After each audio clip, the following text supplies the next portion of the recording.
Hello, my name is Paul Lentz, and today I'm going to discuss the problem-solving approach, or PSA.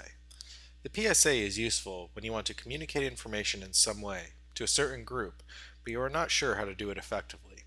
I learned the PSA method in a technical communication class at ASU, and through class assignments I have learned the benefits of the process. It takes some more planning and thought than you may be used to. I know it did for me, but I guarantee you will feel a difference. Your ability to share information and promote your work will become more effective using the PSA. So, what exactly is the problem-solving approach? It is actually what the title implies, an organized way to solve a problem. In this case, the problem is that you want to share some type of information, but perhaps you don't know exactly the best way to do it. The PSA provides a series of steps that allow you to systematically think about what your message is, who you want to share it with, and the different ways in which you could do that. The unique thing about the PSA is that it is an organized series of steps with multiple drafts, with the intended result to be a consistent, relevant, and clear piece of communication that is tailored to your specific audience. There are a total of 5 steps in the PSA: plan, research, draft, review, and distribute. I'm going to discuss each of these steps using an assignment that I completed in my technical communication course as an example. The assignment that I felt most successful in creating was a personal website with a focus on sharing information about my work and inspirations as a fused glass artist. I could choose any topic, and there were only general guidelines I had to follow. This assignment was a great way to use the PSA in a real-life situation since it helped me decide what I may include in a professional artist's website in the future.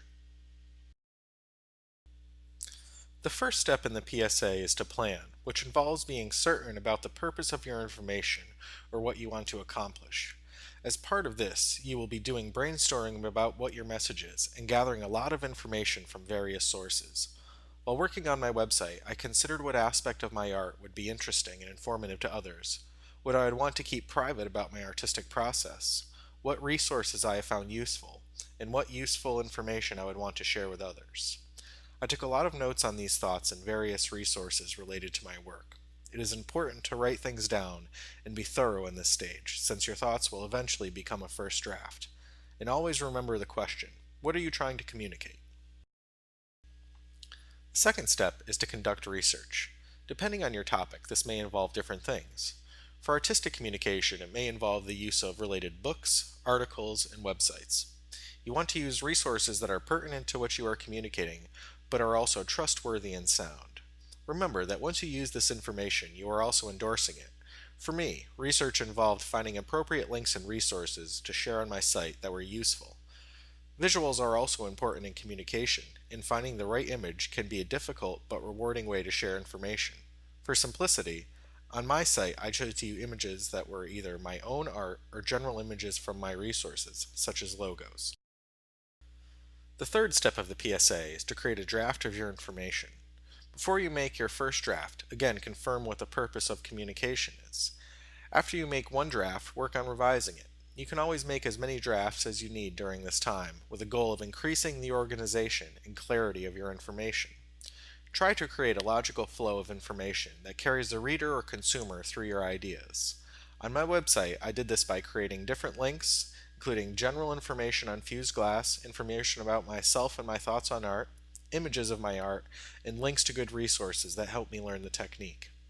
It took quite some time to draft each blurb in the links, since I wanted it to be an accurate reflection of myself and to effectively communicate my interest in sharing information on fused glass. The fourth step is to review your most final draft. This is a time to be slow and careful about your revisions. In addition to making final edits in content and organization, also check all your resources to make sure they are useful and accurate. Keep in mind what you are trying to communicate. While making my website, I found it helpful to pretend I was the consumer or the intended reader of my site. Was my message clear? What questions did I have? Was there a clear way for them to contact me should they want to talk further? The fifth and final step in the PSA is to distribute your information. This seems simple, but also involved quite a bit of planning.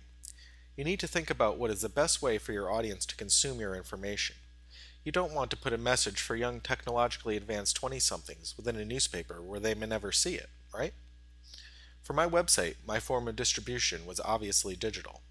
The purpose of digital distribution was also important for my audience, though, which was an individual with an interest in fused glass art. As this type of art is somewhat rare, it is unlikely that there are local resources, whereas the internet provides a great number of resources and opportunity for learning and connecting with other fused glass enthusiasts. I find the PSA method to be successful because it provides structure to what can be an otherwise overwhelming project.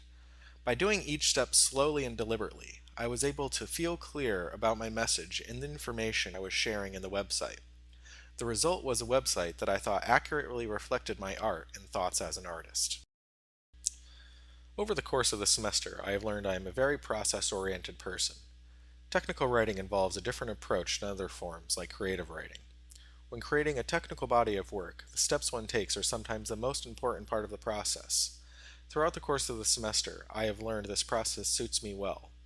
I enjoy learning the skills necessary to become an effective technical writer and communicator. There were many quality lessons taught throughout the semester.